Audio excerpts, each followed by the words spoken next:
Going to borrow your microphone for a minute, Chris. This is the Talkin' Tiger podcast. We are live at the Depot Quarterback Club. We've got a special show tonight, as you can see.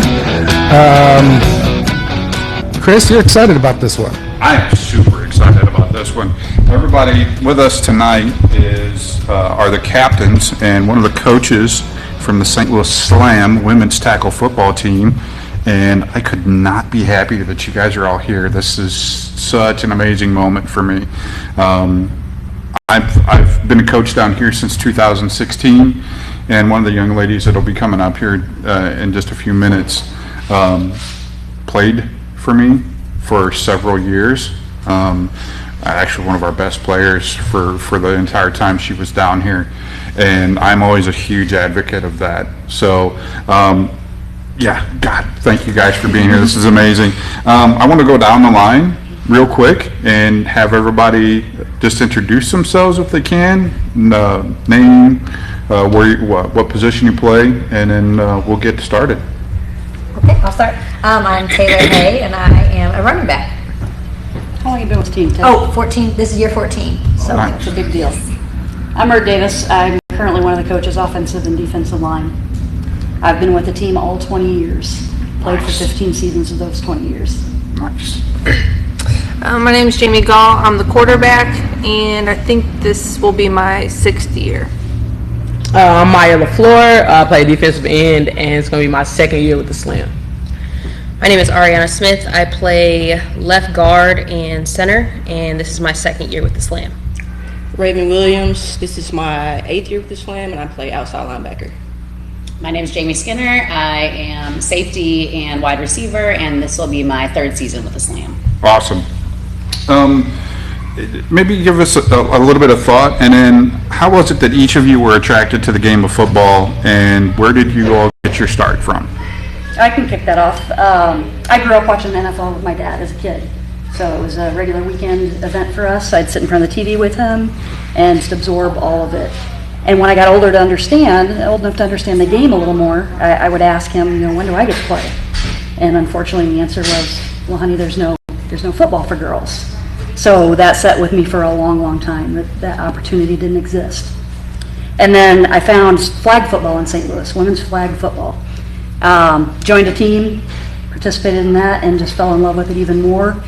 And when I found out about the Tackle League, pushed some gals to help bring it to St. Louis, and we got our wish. So 2002, brought a team to St. Louis. We started tryouts in 2002, and then 2003 fielded our first team. First season? Mm-hmm. All right. Anybody else? Well, I'll speak on the generational changes, and I won't give away everyone else's, but mine was word of mouth, and there's a few down there that where it's like social media, so like TikTok, Instagram. Mm-hmm. So that's like super important, and it lays the foundation for a lot of stuff. We actually do that internally as players. We do our own marketing and branding. Like our quarterback does a lot of that. So kind of sheds light on how women's sports have evolved, but we're still kind of in the same place in certain aspects. You know what I mean? Right. So like I knew about it because our former coach, he was a coach at my high school, and he said, when you're done with college soccer, you should play. And I was like, yeah, no. I saw some of those girls. I was only 118 pounds, and I'm only 4'10", so I was like, I'm okay. And then I came out to kick, and then I wore all the items, and it was hot. And I said, yeah, if I'm going to wear all this, I would like to make contact. So then I just learned the playbook in like a weekend so that I could be a running back, and then here we are 14 years later. So. Anybody else? I'll hop on. So I actually moved to St. Louis almost 3 years ago, and I started playing sports when I was 4 years old. It was really hard on me when I graduated high school, and I didn't play in college, so it was really hard to lose that athlete aspect of my identity. And I was really just looking for an opportunity to engage in competitive sports. I had tried different rec leagues and stuff like that, and they were always fun, but it didn't quite scratch that competitive itch that I had. And so I literally just Googled St. Louis women's sports, and I think Slam was like the 2nd or 3rd hit. And so I just started looking into it, and I reached out to one of the coaches, and the rest is history. You've been there ever since. Mm-hmm. And anybody else real quick before, because you touched on one of the things, Ariana, that I love about my daughter. She didn't play football, but she ran track and cross country. And at the very first cross country meet, I remember going to her. We were at SIUE. It was always the first meet of the year. And we would go up there, and I watched the girls coming down towards the finish line. And there were two of them. They were just right. They were shoulder to shoulder. And it was elbows, and it was leaning, and there were knees. And I was like, oh, I love this sport. I love the fact that, I'm like, and I always knew that, and I'm ashamed to say it, but I always knew that girls play sports and softball and volleyball and things like that. But to see that competitive, I'm going to kick your rear end, I'm going to finish first mentality was like, oh, yes. And it was, and then you'd watch the boys and it was nothing. And I was like, okay, the boys suck. The boys suck. Just a drive. Right? When we have moms, it's another drive. So yeah, it's more fun. It was, it's been so refreshing to see that. So, and then ever since then, and then, when I started coaching, and Kira's sitting there and playing, and she was by far our best player. And man, she could hit, she could do anything we asked her to. And it was, she always had that passion and that drive for the game. And I loved every second of it. I've always been a proponent of females playing football, and I love hearing it every time a girl scored in California, scored the first touchdown in California history. I think it was just this last year. So I'm like, yes, just keep moving this forward. And that kind of leads me into the next thing. What are the differences between the men's and women's football with opportunities, access to facilities, things like that? What are some of the differences that you all see? Well, I'll start, mainly because my position's a little more specific as far as like drills, workouts, trainers, things like that. And I'm on Instagram a lot, and you see all these different coaches, all these different clinics, and I mean, they don't say it, but it's mainly just open to boys. Right. So I think just in that aspect, I would love to have more instruction, specified instruction, in the off season, even during the season, but I could maybe go pay for it myself, but there's, a lot more groups of boys, whether it's young boys, high school, college, that, get together, have these workouts, things like that, that just aren't really camps, Right. and group workouts. Yeah, girls didn't grow up with a quarterback club, Yeah. Right. which is a great environment for the boys to grow up in, but female players we didn't have that. So Right. we had to learn behind the curve. We all started later in life. And to touch on what Jamie's talking about, finding a facility is very difficult because guys' sports take precedence. So they get the fields first, obviously. Their Right. season is first. So it's the reason we're a spring league, is so we can find facilities to play in that aren't actively being used by men's football. Right. So that's a tough thing for us, is to find a facility, get fans interested. So we have some diehard fans and some lifelong fans that have been there from day one. But getting the message out, and we appreciate what you're doing, and inviting us here so we can help get that message out, that it's not just about women playing football, it's about continuing to empower girls as they grow up in sports, that there is more opportunity out there than they realize. Right. And I don't want this, and that's one thing that I didn't want was everyone to think that this is just about, have girls play football, have girls play football. I would love to see just girls compete. It doesn't matter what sport, whether it's bowling, basketball, baseball. Girls for years, it's one of the things that they've got a girl on the baseball team.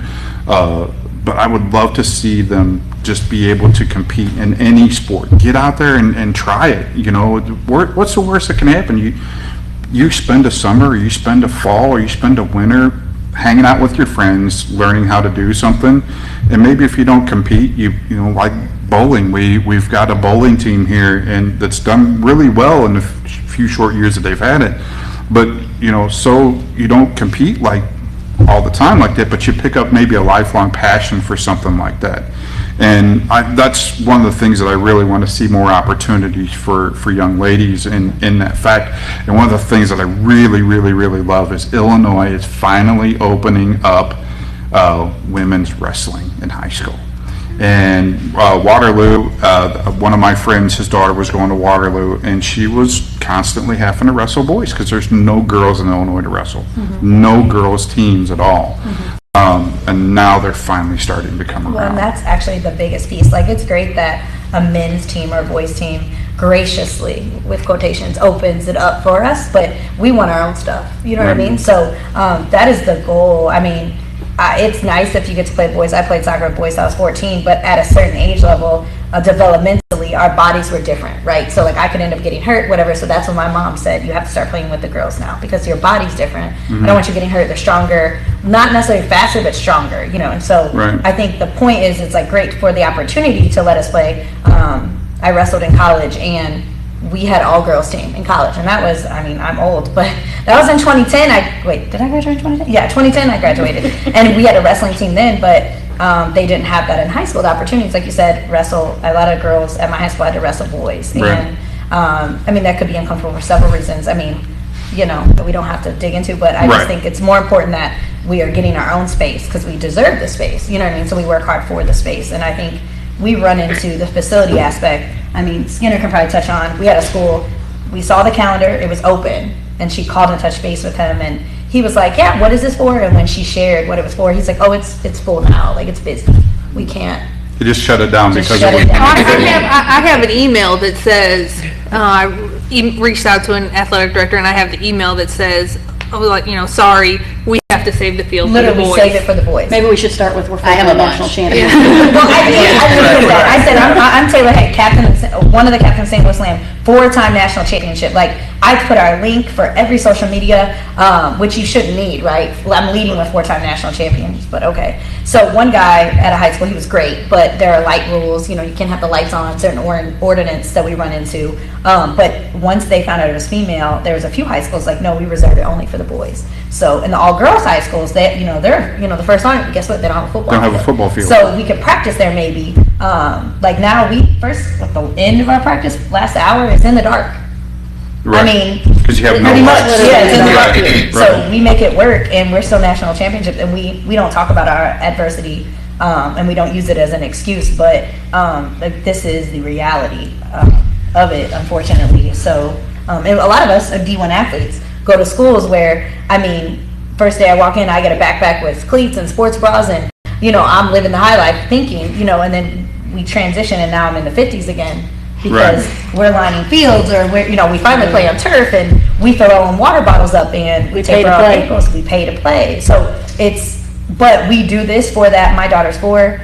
We watched a Super Bowl game, and she said, "Why are these men playing football? Why are these boys playing football?" And I said, "Well, what do you mean?" She said, "I thought only women played football." So I'm like, "Okay, maybe we're doing something right. So we're doing everything else." But that's the point. Like, we just want our own space. Obviously, we do it for the love of the game. Once again, we have, like, we pay for everything. Right. So Chris, you said something earlier about once you get into a competitive sport or competitive activity, it builds that lifelong passion. In addition to that, it builds lifelong families Right. and relationships, and these women are a testament to that. Right. I've got, you know, friends that I've known all 20 years of the Slam that I still keep in contact with or see regularly. And especially with football, when you are literally putting your safety and your, you know, your personal well-being on the line for someone else, that builds a bond I can't even describe to you. Right. And you can probably see it just as we were milling around waiting to begin. I watched you guys when you were interacting with each other, and it's nothing short of a family. Yeah, so And we that's- call ourselves the Slamily. That's So we are a awesome. Slamily. So- That's awesome. And that's part of what I love about the sport. Not only does it build those connections, but football doesn't discriminate. It doesn't care what size you are. It doesn't care how tall, how short, thick, thin, strong, weak, fast. Right. It doesn't care. There's a position for you that we can help you grow into. Oh God, yes, I love it. That's one of the things that I was at my son's track meet the other day, and they were running the 4x1, the medley, and I saw this kid take off, and he was tiny, and he from Dupont, he was super fast, and I asked my son, I said, "Who's that?" And he goes, "Daddy's not going to play football for us." And I'm like, You never know. Why not? well, I was going to ask you how old she is. I tried to recruit her. I'm like, why not? And Yeah. he goes, well, probably because he's small. And I go, I don't care how small he is. If he can run like that, I want him to come out, at least try it. And then he's like, well, he's in 7th grade too. I go, that's all right. I got time to work on him. Small's a good thing, right? I mean, Tay, you see, she's tiny. Right, you hide She said behind earlier the she- offensive line and Exactly. then boom, you're gone. So, when Tay said she wanted to play running back, I remember Rodney at the time was like, I'm like, as a defensive lineman, do you know how hard she'll be to tackle? She's gonna be hard to see. That And low center of gravity too. that, and she played soccer, so she was very shifty and quick. Right. Could change directions like crazy. Right, great balance. And we talked about the generational thing, and Mert, you can start us on this. How has it advanced since the 2003 beginning? Did you pick me because I'm the oldest? No, Is that what it is? I knew I was going to get in trouble. So- It didn't matter who I picked, I was going to get in trouble. No, 2003, there was no paving, nobody paved the way for us. We were the pioneers of it, really. And Tate touched on it earlier. We literally lined our own field. So prior to the games, we were out there with the chalk machine, lining our field, mowing our grass, painting bleachers, and we had the gas-powered construction lights that we had to crank up before the games so we could have lights once it got dark. Playing on fields that looked like they came out of the sand lot. I mean, they were just rough. And if you come to a game now and you see how it's evolved, we're on beautiful turf, amazing facilities. We're blessed enough to practice at Ladue High School, which is state-of-the-art. Great weight room and equipment there. The field is gorgeous. So just the field alone has changed the game immensely for us. Right. We see a lot less injuries, ankle sprains, knee issues, being on that turf versus uneven, hard as a rock ground. Right, because nothing's worse than you're in a full sprint and you step in a gopher hole, Right. or, Or it's a pouring down mole. rain and Right. it's just a mud bowl. Right. So that has helped us immensely. And part of what I love is that the newer players, they don't know. They don't know anything other than playing on a turf field. Right. So there's some jokes with some of the older folks that were spoiled now, and I'm okay with that type of spoiling. Same. Right. If it helps continue to advance the sport and Exactly. advance where we are positionally. And so you mentioned that you practice at Ladue, and are you able to use their weightlifting facilities and We use the do. facilities in there together as a team? Because that's one of the things I think that bonds, also helps the bonding process, is when you're in there and you're sweating and you're gutting it out, and then, you're putting 450 on a squat and you're going, everybody's, they're hoorahing with you to get it, or 500, it's those magical numbers that when they're pushing them up, you're like, yeah, it's nothing like having that group of people around you. So it's great that you guys get to work out together in that environment. And you already got on me about this, and for safety, I generally don't ask a woman her age, so I'll phrase it this way. What is the age range of players? We've had players as young as 18. That's the youngest you can be to play. We actually had a couple of players that were 17 when they started practicing. They have to be 18 before the first game in order to play in the game. And then we currently have a player that's in her 50s right now on the team. So Still there's- playing. Still playing. And her daughter also plays. That's awesome. Yeah, so So it's there's It's a quite family range. affair. Yeah, it really is. So you get a wide swing in ages. Awesome.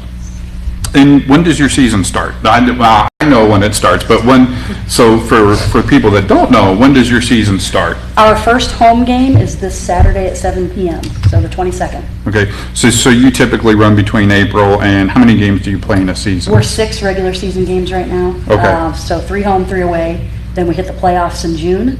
Once we get through the playoffs, championship is in July. Okay, and how far do you guys have to travel? Is everything kind of local, or are you packing up and Man, I heading wish. out? No, we're packing up and heading out. What's your farthest game away that you guys typically go play? Minnesota. Minnesota, Yeah. way up north? Yeah, this year we have Minnesota, Columbus, and Louisville, I think are our 3 away games. Okay, and at least, you talk about having to play in the spring, at least you're not going to Minnesota in the winter. Well, you said last 16 degrees in April. We've been there a couple times when it was freezing cold, snow on the ground. Yeah. Oh, my We goodness. played in a blizzard. Wow. So the only safe space in Minnesota is like a May, which our coach really helped us out this year. I begged him. I'm like, please let the first game against them be here. But if I'm honest, it's gonna be like 49 Saturday. Yeah, it's still gonna be. The weather guy That's, said not that's today. okay, that's bearable. That's, Better you know. than 18, better than It's 18. better than 18, and we will do it. But yeah, the weather sometimes can, as you know, in the Midwest, plays tricks on us. So we just, practice is so cold. Like our scrimmage was in Columbia, and it was maybe, what? It was a wind chill of 9 degrees. Yes. Oh my goodness. And so do you play at Ladue High School, or where do you guys? We play what's at your St. home? Mary's High School. St. Mary's in South City? Correct, Okay, yes. all right. And then we'll find the address and put the link on there for 4701 South Grand Boulevard for Okay. everybody that's listening. 4701 South Grand. And we talked about this, and you answered the question already. You guys don't get paid to play. You pay to play, right? So do you all have careers outside of football? What does everybody Sure do? do. Yeah, Go ahead, Skinner. Yeah, no, we all have actual full-time jobs and careers and then do this on top of that. Plus, some people are moms. So, everything from teachers to nurses to people that are in IT, sales. Everyone does their full-time job and then still shows up on top of this. So we practice Wednesday and Thursday evenings for about 3 hours apiece, and then Saturday mornings when we don't have games for about 3 hours. And then game weeks, it'll be Wednesday, Thursday practice, Friday night film session, and then Saturday game day. Okay, So so it's a big time commitment, and Right. our games start in April, but we start our preseason workouts the second week of January So to you get prepared. you build up for about 3 months before, but there's no preseason games or anything like that? We do a season scrimmage, just to get the girls used to hitting somebody that's not part of their family. Right. And then during the off season, we do have a core group of players that continues workouts during the off season. And some of those will be coach hosted and the rest are captain hosted. Okay, so you're driving yourselves. That's again a beautiful Year-round. thing, that internal drive to, hey, let's get together, let's get better every day. And we're a 501c3, so we're technically a non-for-profit organization. So when we say we pay to play, we fundraise to try to raise funds. So based off of our roster size every year, we know money-wise what it's going to take for us to run a season. And so depending on how many people we have commit for the season, then we are told, this year you have to pay, $875. That's what we have to raise in order to participate for the year. And those funds goes towards, field rentals, Right. buses, referees, jerseys, anything that we need as a team. So then you are traveling together then as a correct, team, yeah. okay. And then that's like bare minimum. Like there's teams in our league and even other women's leagues in our country that will fly to games and kind of flash you with outfits. They don't have national championships, but I'm gonna leave that We're just there. gonna- But we literally on bare minimum. Like I've been paying the same amount since I've been playing. And our coaches fund a lot, and that's their business. So I don't want to throw too much out there, but the money, people need stuff up front, right? So, it's $1,000 for a field rental. Okay, we have 3 home games. That's, $3,000 right there. Right. Referees cost money. Our footballs are $100 a piece. You know what I mean? Right. So it's stuff like that they fund for us in advance. So we can do this. So they also don't get paid, and a lot of them have, corporate jobs with kids and spouses and things. So they make also an additional sacrifice, and obviously their reward is seeing us, succeed on the Right. field. But we get by the bare minimum. So when we ask, companies to donate, whatever, it's literally just to do the bare minimum, What is the typical roster size for you guys? This year, I think we have 40, maybe a little Which bit is- over that, but I think 40 is the And roundabout that's like number. the most we've had in a while. And that's the minimum to field a team in the league. It's 40, okay. So, yeah, all right, cool. There's some teams that, probably most teams at least have 50. Some teams probably have a little more. Yep. But those teams don't have national They don't. championships. So, Sometimes less is more. Well, Right. sometimes they have the funds to fly people to from other cities. We don't have that. So if you don't live in St. Louis, well, you'll have to figure out how to get here because Right. we really can't afford to pay. Well, so they're like flying people, flying players So in. they'll recruit for- players from other states. And then they'll fly and from other teams and then fly them in Have- for practices and games. Have you all ever lost anyone to those teams? We lost to we lost 2 very valuable that I still don't think the team that got them is deserving. But once again, another day, maybe a cocktail involved, but love you. You're awesome. We had a off season in 2018, and we lost an All-American linebacker and All-American offensive lineman to a team in Texas, and they are very lucky to have them. They love it down there, career-wise, family-wise, it worked out for them. Well, and we didn't, like you said, we didn't have a season. We didn't have a team that season. Didn't have a team that so season. they went down there, and of course, I mean, yes. So it wasn't like they pilfered them Oh, not right at all. in the Not at all. season or And anything. that particular team has the benefit of Flying. sponsorship. So they don't pay a dime out of their pockets to play for the season. So Oh, wow. it's all Yeah. sponsored and paid That's what I for. said. Like it's a bittersweet thing. Like Right. I'm happy for them, but I'm like, Right. whatever. You're lucky you got that. Like, What message do you all have for any young ladies that want to play football? do it. Please. Why not? What's stopping you?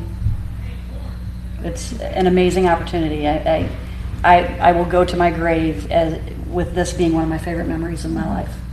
And that's the nice thing. What are some of your favorite memories of being together and playing together? Maybe not necessarily playing together, because I'm sure some of the memories are made traveling or hanging out, at the hotel before the game or something like that. I think for me, I was just telling them on the way here, when a rookie, if they stay another year, that second year confidence, it's real. Like, it's just crazy how much Skinner, Ari, and then Maya, was an All-American DN as her rookie year. A lot of DNs don't look like her. A lot of them look like Mert. No offense to Mert. Mert's just also Bigger, a D thicker lineman. bodies. Bigger bodies. And so nobody could really contain her, on the edge. And then also, the discipline. She came straight out of college, so that discipline from playing, Right. at a high level. So I think watching them transition on the field, first year, but also second year, it's like captain. She's a captain. Deserving. And the same with Ari. Like, Ari was a captain last year, and then also to balance all of that, I'm trying to remember, it was a long time ago, my rookie year, all of that information. I didn't know anything about football, so I don't know about them, but I knew nothing. So I had to learn football itself, and you learn by making mistakes. So you make mistakes in the game, you didn't know that was a rule, or things like that. Right. Special teams especially. Kicking somebody in the throat whenever someone ran past me. you seem like the kind. Well, on kickoff, someone ran past me and I didn't know, so I jumped on the back of them and I tackled them, and luckily it was on the sideline, nobody noticed, but I thought you could, but I was supposed to block her. It was fine. But you learn that way. My coach was like, Tay, you can't do that. I'm like, oh, okay, well, next time I'll know. Now I know. Now I know. But that's my favorite part of it, and then also the off the field is friends. I literally, one day at practice, we were like, wow, we would have no friends if we didn't play football. That is so true. We would have no friends. I know that I speak for myself, but these are literally my friends. I talk to every day. We spend a lot of time together. But yeah. Blood, sweat, and tears. Yeah. Well, and after the game in the locker room, get the music going after we win. Yeah. Some of those times are just the best times. And then also you were saying what would you say to people that want to play, especially if anybody is listening who wants to play with us, an adult. It can be very scary, but very few of us ever played football before. It's not like you're trying out for a basketball team where, some of us might have been playing since we were 5 years old. None of us, maybe a few of us, but most of us did not play in high school, did not play in college, so maybe flag football, but very different than tackle football. Right. Some of us might watch football, some people don't, but still, it's just, you're not starting with a huge disadvantage because literally everybody has to learn Everyone's from been ground there. zero. Everyone's been ground there, zero. learning from the ground up. Right. Everybody's been there. That's really, for me, part of the fun, and Tay spoke on it a little bit, is seeing players grow and learn. And then what's really cool for me is to not only see them learn, but then they transition to teaching their sisters that are coming up through the sport how to play. Right. So that's amazing to watch somebody like Tay, for instance, or Maya, who they really didn't get it at first, and then as it starts to click and they have those aha moments, they get to share that knowledge with their teammates. And they're sharing it with the next person up. Exactly. Next person in. I can speak to one of those aha moments, actually. I was just thinking back to what I would pick as my favorite moment or my favorite memory. And I actually started when we still had an off season due to COVID. So I had been practicing with the team for almost a full year by the time my first season started.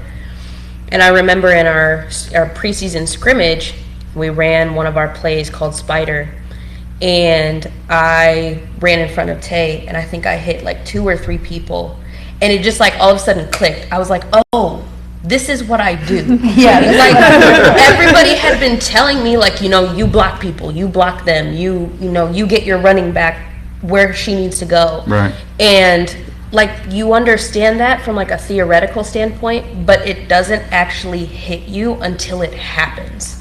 And so I remember that play, and everyone was like, yeah, Ari. And I was like, oh, this is what I do here. And so that was a very, again, one of those aha moments of like, this is football. Because I didn't grow, like Jamie was saying, I didn't grow up watching football. I didn't grow up playing football. So I'm really just taking the information that my coaches are giving me and just making my body do it, not really understanding the why or what it actually brings together in the end of all of it.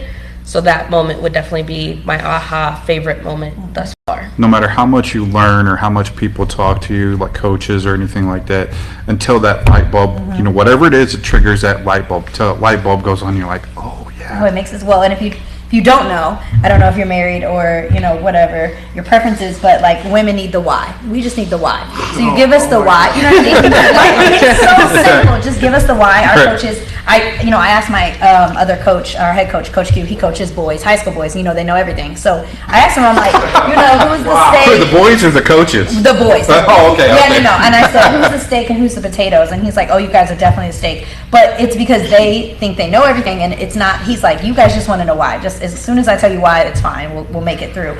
But if he says run through that brick wall because we will win the game or because it helps you're the person next to you, we're like, okay, that's it. We just need to know the why, and it works. So I also think, like, I want to touch on what Jamie said about people thinking about playing. And Mert also said, it doesn't matter what you look like. We love big girls. And big girls get so, like Ari probably can attest to it. She was working out with us for a whole year. We weren't hitting each other. We were doing bear crawls in 100 degrees and, you know, on turf. So she didn't get her reward until a year later. So a lot of times the big girls will come and look at, you know, me and be like, well, I can't do what she does, we don't do the same thing. I actually run behind you, so it's perfectly fine. But I think a lot of times when we approach like larger women, they're kind of like, no, I'm not in shape, I didn't do this. Number one, you will get in shape, but also you're needed and you're royalty in football. Like, as you know, like even in men's football, like big dogs are royalty. Right. They don't get all the credit. No, but they get it from the people that it matters. That matters, right? From the quarterback. I tell them all the time. Right. They're my best friends. Now, if I had money like Ezekiel Elliott, I would also buy my linemen golf carts, you know? But I don't have it, so tricked out golf carts. Yeah, and chains, whatever they want, I would buy them. But you know. Those two over. Yeah, Allison and Kira, you guys want to come over here? And you guys mind taking any questions or talking to them? Because, you know, like I said, my daughter is Allison. She's 19, in her second year of college right now. She was track and cross country. Come over here and sit down around me. We're going to play musical. Around this way, Kira. I look retarded, but that's okay. I'll be all right. I just stepped on my phone. That's great. All right. This is Kira Prater. Hi, Kira. Nice to meet you. This is the girl that played football for us all the way coming up through. We won a championship in 2016. She beat the crap out of all the boys, which was always fun to see. And all the boys knew that if you ticked her off, you were going to get beat up. So, but Allison was a runner, and she always ran. And you try to recruit her. She can't catch. I just want to let you know she can't catch. There's a position for her. Right. I'm not sure. She could probably hit somebody after she got a taste for it, but she can't catch. I'm just going to lay that out there right now. Do you guys have any questions for them as far as Kira's like, no, I'm not talking. I'm not going to do it. Or any advice for them? Because I know Kira had talked about they're going into high school next year, and she's a multi-sport athlete. And one of her favorites is volleyball, right? Softball. I know softball, but in the fall, volleyball, right? And you talked about kind of wanting to play high school, freshman ball, but it's at the same time. Our school has been really good about recently working like softball and baseball, working with track, because we're a small school. You know, we're not like Ladue or some of the other big schools where, you know, you're at. We don't have those facilities. So we need all the athletes that we can get. And historically, it was never cool to play both sports because they collide. and they collide with each other in the same season. So I don't know. You guys have any? If she can do both, should she try it, or what's your guys' advice? Skinner did all the sports. Because I'm a coach, and I don't want to try to influence her. I want it to come from somebody else to say, hey, give it. What the hell do you have to lose, right? I say do it. I say play as much as you can. I'm a firm believer of, I think now we do a lot of, especially with younger kids, of getting into specialization with sports where they're just going to do baseball and we're playing it 12 months out of the year and we're traveling and we're 9 and we're doing this. I think the most well-rounded athletes are people that have gotten to experience playing multiple sports over their lives. Personally. So, and I think it can be a good experience for you to, have different types of coaches, be on different types of teams, be around different types of athletes. Yeah. I think just being an athlete in general can get you really far in life, not only just with playing sports, but with building your character, being a leader, not only on the field, but also in school, in your career, just in your life in general. So I'm a big proponent of young people playing as many sports as they can and participating in as many different things as they enjoy and want to. And I also used to be a teacher and coach, and I would get we would have boys that would want to come out for volleyball that played football, and they would say, no, they run track. And I said, well, what does it matter? Why can't they play volleyball? It's like they're still going to run. They're still going to get agility. They're still going to get quick, muscle memory. We're still giving them a good workout, and they're still going to be working on hand-eye coordination and all kinds of things. So I think just getting out of the box and trying new stuff and following your passion and being able to do what you want to do is really important. And I think it'll make you a better athlete overall. So I think if you can pull it off, go for it. Yeah, and I think it should be what you want. So for me, I specialize, like how Skinner said, my mom also is a single mom, so financially maybe and time-wise couldn't have me playing a million sports, but I love soccer so much. I literally did not get the same joy from any other sport. Softball was boring to me, volleyball, cheer, I did them all. They're so boring. So I was like, I only want soccer. Like that was me though. Personally, that's what I wanted to do. So the opportunity could have been there, but that's what I chose. And then also, when you get to a certain age, I think what happens is, like Skinner said, they specialize because colleges want you to choose, right? Some colleges will not allow you to play both because where's the money going? And if someone gets hurt in one sport, now we are paying for you to be here for this sport. So I think that also plays into the specialization piece. But like Skinner said, if you have the opportunity to do it now, like do it. I mean, if it's what you want, we learn at I learned at like 30, so, but I started choosing myself, like choosing what I wanted to do.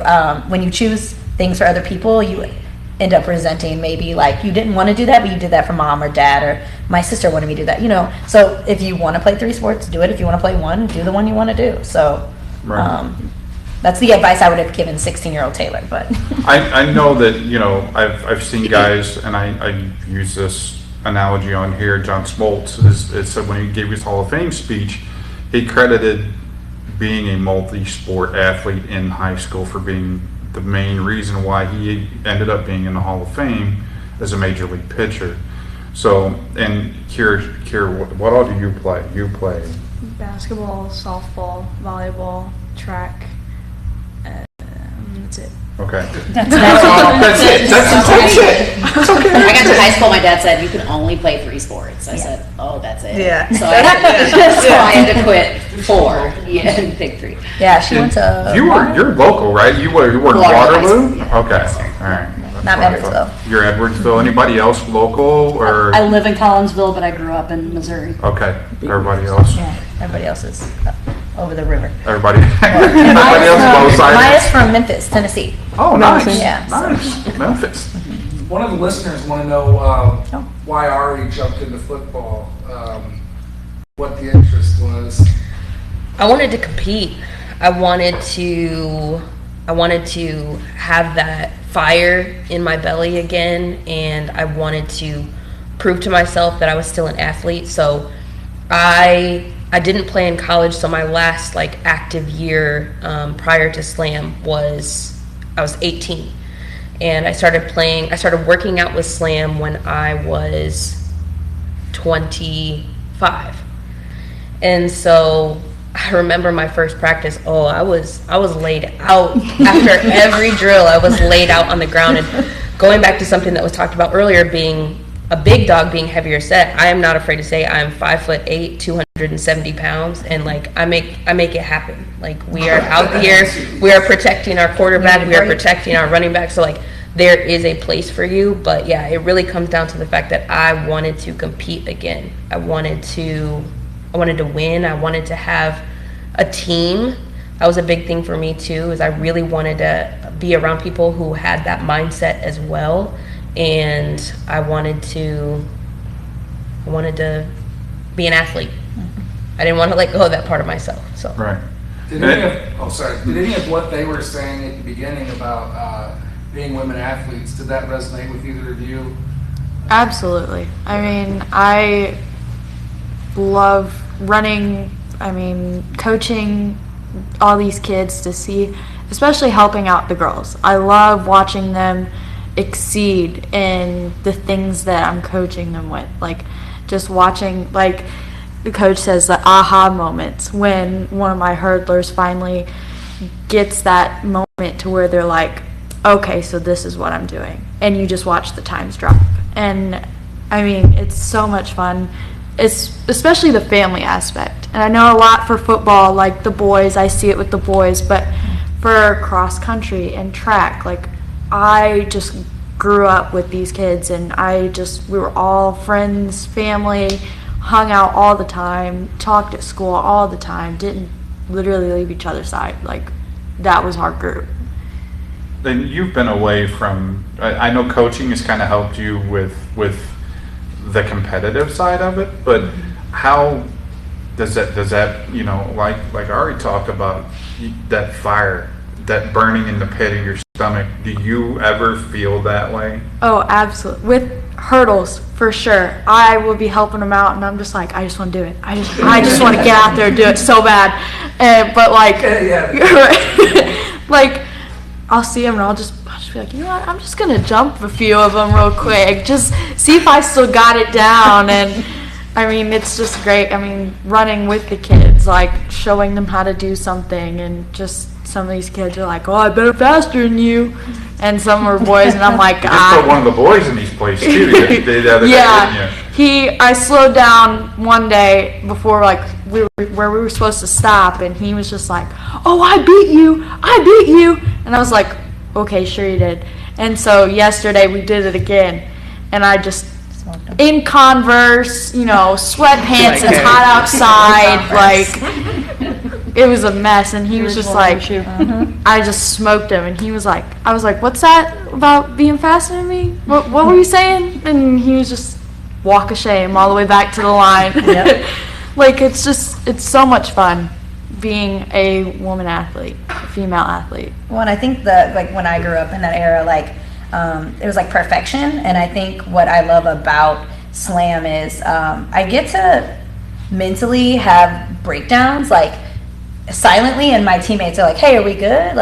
Off the field, hey, do you need anything? Oh, I'll take G for a weekend, or so because you see all of these athletes in the news committed suicide at schools because the pressure from parents or coaches was so complicated. We have conversations about those things, so mentally we can tell who's off. Mert will say, hey, because Mert's a player, so she still has that bridge, and I feel comfortable explaining stuff to her because she did what we did for so long. Right. Hey, so and so's not home, is a little suspect today, so let's have a little grace, so then they know how to approach things. So I think that's a huge part of it, especially with these young athletes, and that's why I wanted you to know that it is 1,000% your choice. So I know mom and dad, or whatever your parent situation is probably are super proud and want you to do whatever makes you happy too.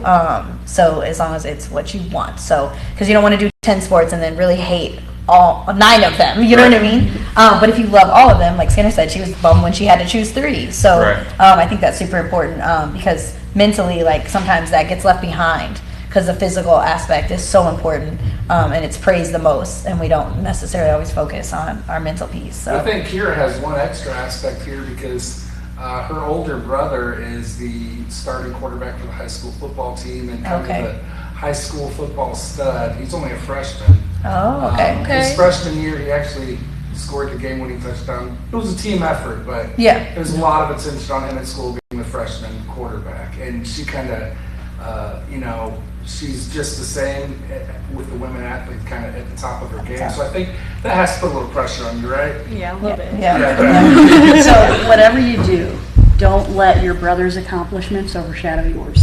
So you're your own person, blaze your own trail. She has a great support system with her family. So it's always nice to see that. Yeah. Because you don't always see that No, you with don't. athletes, they don't always have that support from home. As a high school coach, I've seen it a lot, and she's lucky in that aspect that she's got that great support system. And for me, I look at her and I go, the selfish part of me says, I want you to come at least play 1 year, right? Yeah. But like you said, Yeah. whatever she chooses, whatever makes her happy is the most important thing, because I think she would love the challenge of it, to challenge herself to come out and, all right, let's see if, we can still hang with the boys and put a hurting on a few of these kids, right? But I get it, do what makes you happy, and I think that as long as you're pushing yourself, no matter what you're doing, it's always a good thing.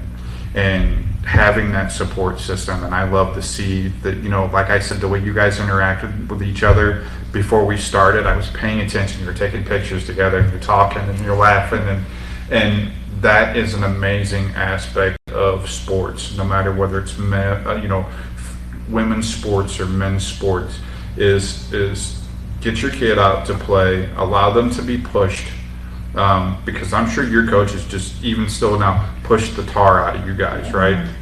Yeah. So, murder your heart on these ladies. I have expectations that are probably higher than others because I know what it takes and I know what can be done. You asked earlier about having a fire in your belly when you're a coach. Mhm. I still get game day nerves. I still get those butterflies, but they're not for me and my performance. It's because I know how much it means to them. Right. And I love them so much that I care about, how they perform and how they feel about themselves after a game. Yeah. And you set those expectations because you've got 4 national championship rings sitting in front of you. It's to say this is why we set those expectations, right? So that is another reason to push yourself, to have them on display. I'm so glad you brought those. To have them on display, right? To say, hey, we're badasses. Yeah. It doesn't matter.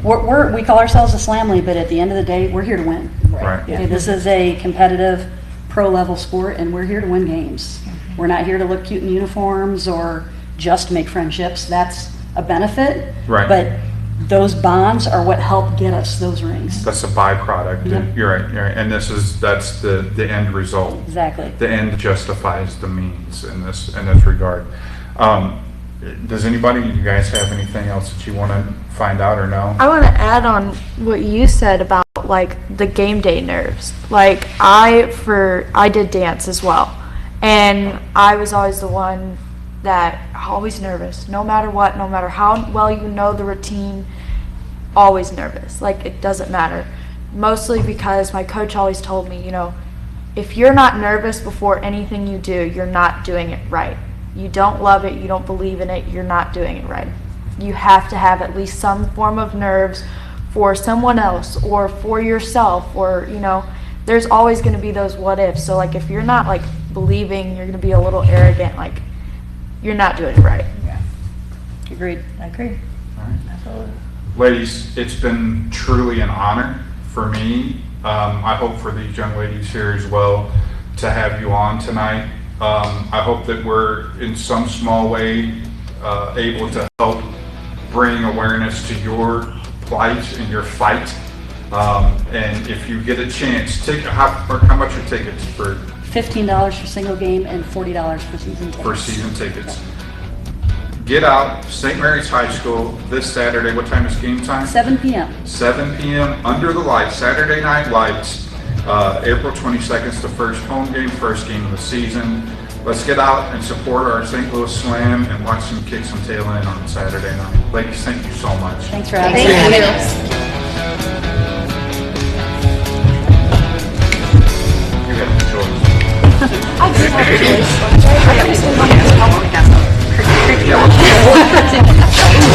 Body's getting on chairs.